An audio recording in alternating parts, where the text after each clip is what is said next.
Welcome to part two of our two-part discussion about Final Gravity's cover of Limelight and the video we created for it. So in this discussion, we're going to talk mainly about the video, but then at the end, we're going to get into talking about kind of Neil Peart and his unfortunate passing earlier in the year. And we'll be doing a little toast at the very end to kind of echo what Charles did in the video. So seeing how we're going to end on kind of a somber note, things that I would normally save till the end. Why don't we cover right now? So stay tuned in October. We're going to have another special cover and video coming up. And we're proud to announce that our album, Surviving Humanity, will finally be coming out in January of 2021. We need it this time. So, yeah, really great things to come from Final Gravity. What are you drinking? I am drinking a mini Macallan 12 double barrel on a Death Star. All right, well, save a little at the end for our special toast to Neil Peart. I will. I'm drinking diet soda. That's no cool. Oh, I've got a Stone IPA here. So cheers, everybody. Cheers. I'm drinking from my Clark glass, by the way. Oh, nice. And I am drinking Russian River Velvet Glow, which is kind of a Helles lager type beer, I believe. Really great video again, Charles, for Limelight. 2 for 2. I love the ocean, but I think I love Limelight even more. How did you guys kind of approach, recording the video, your performances for the video? So for me personally, I played that song live, maybe about 15 plus years ago. And of course, I've known that song forever, but I didn't really practice or prep for our recording. I just decided I'd listen to the song for about 2 hours and try to play along with it and just kind of go for it. So what you're seeing might be take number 8 or take number 9 of me trying to record the song and just trying to play it from beginning to end. And kudos to Charles for editing, because I don't think I did. I think I made it about halfway through, kind of stumbled and picked it up. But it's one live performance from beginning to end, and it's not weeks of practice. It's just more like 2 hours worth of reviewing a song I like and just kind of going for it. I mean, for me personally, I've never aspired to sort of try to replicate a song note for note. It's just for me to kind of absorb the song, kind of get the gist of it, honor what's intended, and just kind of do my own little interpretation on the song. So I just wanted to make it fun to play. I didn't want it to be a labor. I just wanted to kind of have fun with it. And that's the coolest thing about playing with all the members of Final Gravity. I think that's the coolest thing about covering a song, is just kind of showing off what's kind of fun about it. So I recorded my parts live, and they're actually almost 2 contiguous takes. I think I flew in a note here and there, hit a mistake, but for the most part, they were pretty much like what you saw in the video is what went to the audio. And it took me a lot of work because I had this GoPro that I used for the ocean, and it was causing some problems, but I got it to work well enough for the ocean. But when I tried it with Limelight, I would get 80% of the way through a take and it would just crap out, like either dead battery or lost Wi-Fi connection. So I finally said, screw it, and I went and bought like a camcorder. And it was so much easier because then I could just do like take after take. And, a couple of things took me a lot of takes, but it was very easy to kind of like, hit stop, hit play instead of the rigmarole I had to go through with the GoPro. So when I recorded the audio for my part, I blew take after take after take after take, and I realized it was not going to be workable to shoot video because I was too concerned with the performance of the notes to be concerned with how I looked on the camera. So the actual take, or the music in the song, is 2 takes that were put together, and there's no overdubs. It's just the first half and the second half. But when we did the video for the ocean, I shot it in my music room using my amp and with my basses, and I just said, well, who wants to look at that again? So I just looked around and I said, let's take the amp outside. And I plugged it in. I actually played it. I mean, you can see the light coming on in the preamp. I mean, the neighbors enjoyed it, I hope. I just wanted it to look good. We had 2 cameras set up to shoot. One of them had good exposure, the one that was closer on the rig. The one that was more of a full body shot was too dark, and I tried to make it look better, but it's still pretty grainy and it's kind of too dark, and we should have had more light, but oh well, at least the lights were green, so we had some lime light. Very good. I think I actually recorded this on 3 different days. So the first time I recorded it, I was recording the audio and the video at the same time, but the audio just wasn't so great because I didn't have, I was kind of just using like the camera audio, and I have like a camcorder where the audio is pretty good, but it just wasn't doing the song justice. And so then I tried on another day, a few days, like I think maybe everything was like a week apart, where I tried to record, and I recorded to the computer, but it was kind of blowing out. So it just wasn't working. Like things just weren't working. And I even did a session with John where we tried to do like an online recording session, and for some reason it just didn't want to work. And so then I recorded the video for a 3rd time, and that's the one we actually used. And that one, I had recorded the audio, and the audio wasn't too bad, but I did end up going back and kind of redoing audio, and then that all kind of matched up. So it was such a process. A lot of technical difficulties for me personally, just to get some good quality. So then when we did the Ocean, part of the impetus of that was we were looking at other quarantine videos out there, and I know there's software where you can do that, and they're typically the 4 or 6 or whatever number of people in the ensemble, but very static. And we kind of thought, well, we can do better than that. We have a professional video editor in the band.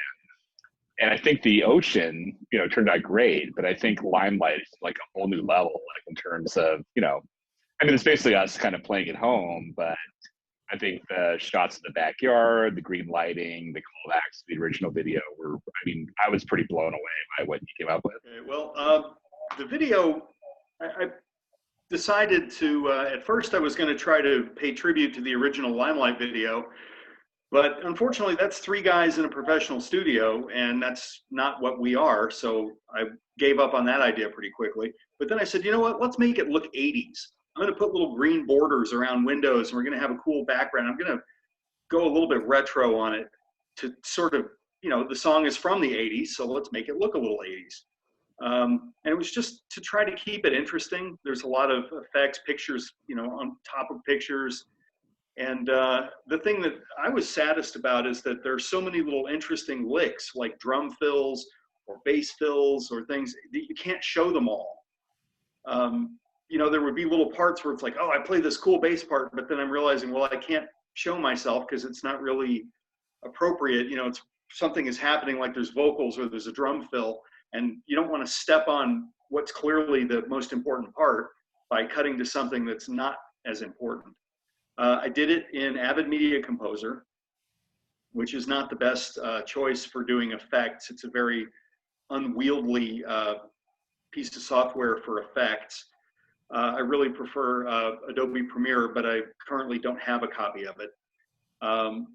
So, that slowed me down a little bit, wrestling, and also it changes the way you approach doing like the effects in the picture-in-picture, because it doesn't work the same way in Avid as it does in Final Cut or the way it does in Premiere. The idea was make it look kind of 80s. Let's just show everybody playing the fun parts and, show everybody when possible. And if there's one thing that's really cool, like a vocal part or guitar part, let's just cut to that. I had some fun shooting in the backyard. I just said, well, I've got green lights, it's Limelight. I literally dragged my amp out in the backyard, ran an extension cord, and played out in the backyard because I didn't want it to be the same as the last time where it was just the same room. Mike had, I think, in the Ocean, he was just against a black backdrop, so that was some variety. Melissa had a changed up backdrop, so it looks different, which is good. My drums just live in the garage where they are. Yeah, you're sort of That's where limited. it belongs. You're very limited with where you can put your. Sorry about the camera. whole 10 microphones not moving. And honestly, what I like about it is that it's pretty honest. It's not overproduced. Everybody didn't do a ton of video takes and a gazillion audio takes, and it wasn't chopped up, and we didn't go to studio. I think what I'm most proud about is this is us. This is us at home during this weird times, and everybody used what they had, and Charles did an amazing job editing it together. Everybody did a great job recording it home, and you're hearing who we are. You're not hearing what a record label created or what a producer put together. This is us. Yep. So Charles, where'd you get the idea to do the kind of toast to the absent friend of Neil in the video? I had bought a bottle of the Macallan back when we first heard that Neil had passed as a tribute, because that was his drink of choice. And we got together at my place and watched Rush concert videos and drank Macallan all night, and just kind of shared our shock and disbelief and what it all meant to us. And God, I remember not long after that, or maybe, it was a couple days after that, Mike and I went to a brewery, and I literally broke down in tears thinking about how this man was gone and how Rush was gone, and there would never be any more Rush music, and that this man who meant so much to me, even though I never met him, was gone. It was like the world was a different place, and it's like a light went out. And it just, I felt a lot of despair, and maybe that's ridiculous to feel that over somebody you never met. But Charles, truly, you are could you have going to met feel that way after me, your drummer's gone? Or are you going to feel the same empathy? That's really what I want to know. Yeah. What? Well, Fill in the so blank. Charles, I don't know if you heard what he said. So Charles, I found out about Neil's death from you. You texted me. I think it was very early in January, and I think you basically in the text said Neil Peart is dead. He had lost the glioma for 3.5 years, and I remember I was about to walk in to have lunch with one of my employees, and I think I had to sit there for about a minute to kind of compose myself, because I'm like, holy crap. And I think with Rush, it's like, Alex Lifeson is probably the biggest influence on me as a guitar player.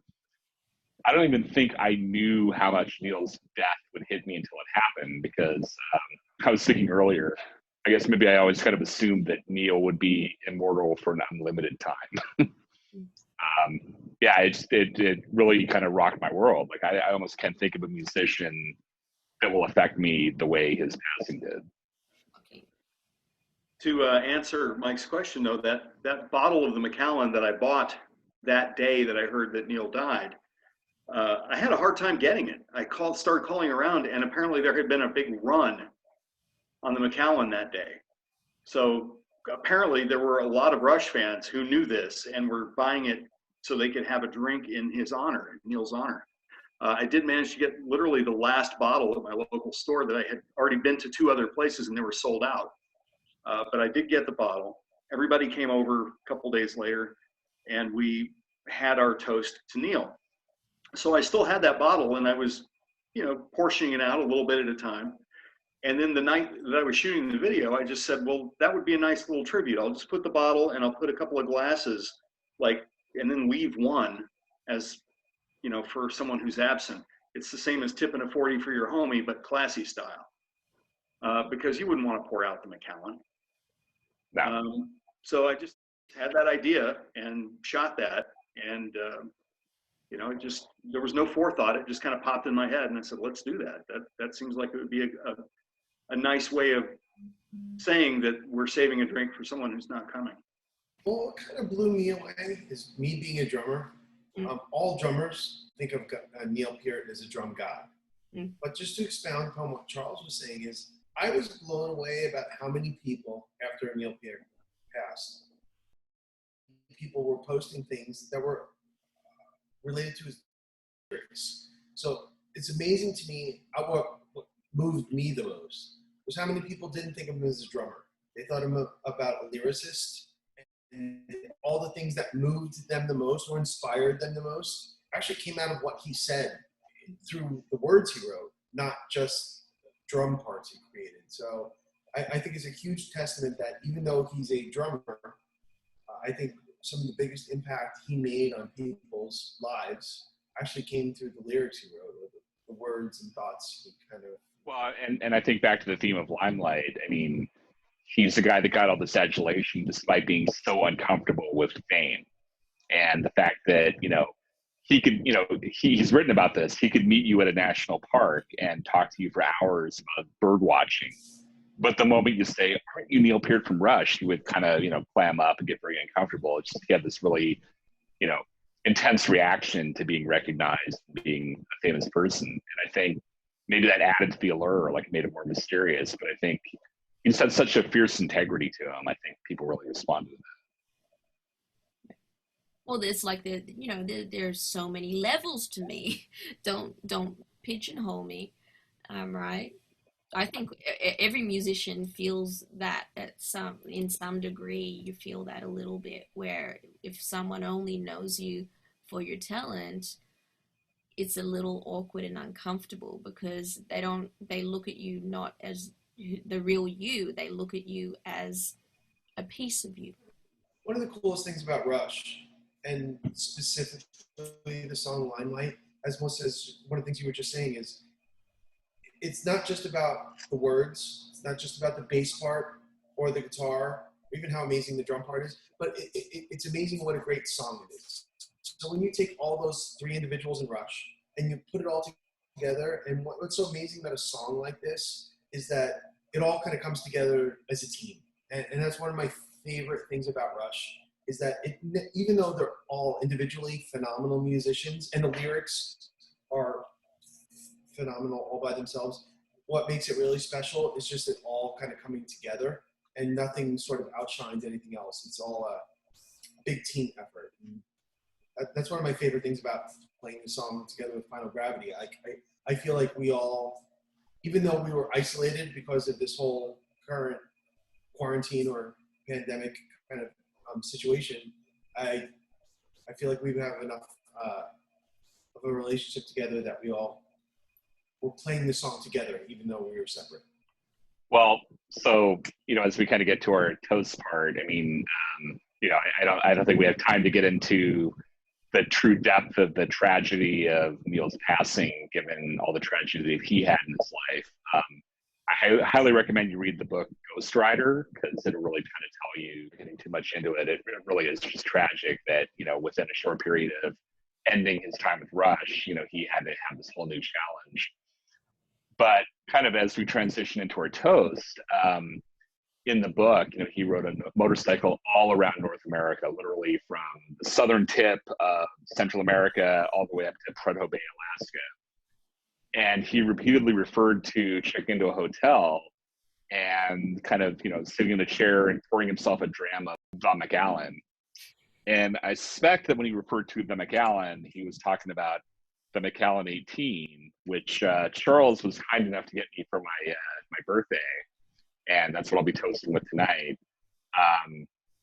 But that's really why we're doing this.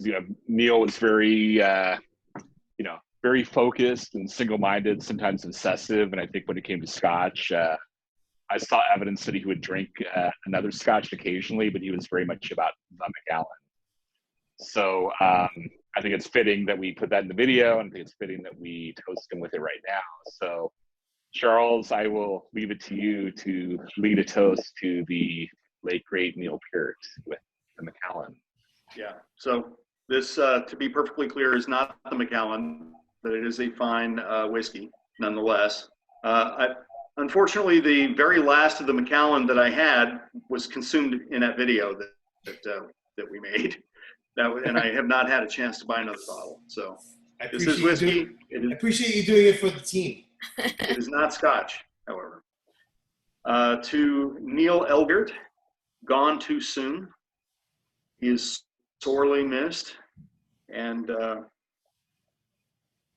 world is just not as good a place without him in it. But at least we have his works to reflect on. Here to Neil. Neil. Cheers.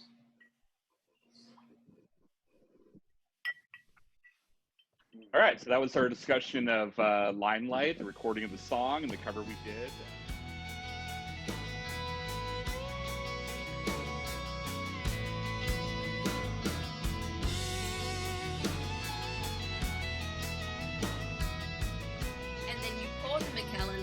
to the Death Star. No! That's Oh, the awesome. Is that Death humanity. Star Ice Cube? Yes. That's freaking awesome. We've analyzed their attack, and there is a danger. Would you like to If you pour a evacuate? dram of the Magellan to the thermal port, there's a chance that it could be breached. Evacuate in our moment of triumph? I think you overestimate their chances. It changes the flavor with Death Star. Just a hint of Death Star really changes it. It's really good. Makes it more of an imperial flavor. Yeah, you guys should. Imperial. Pun intended.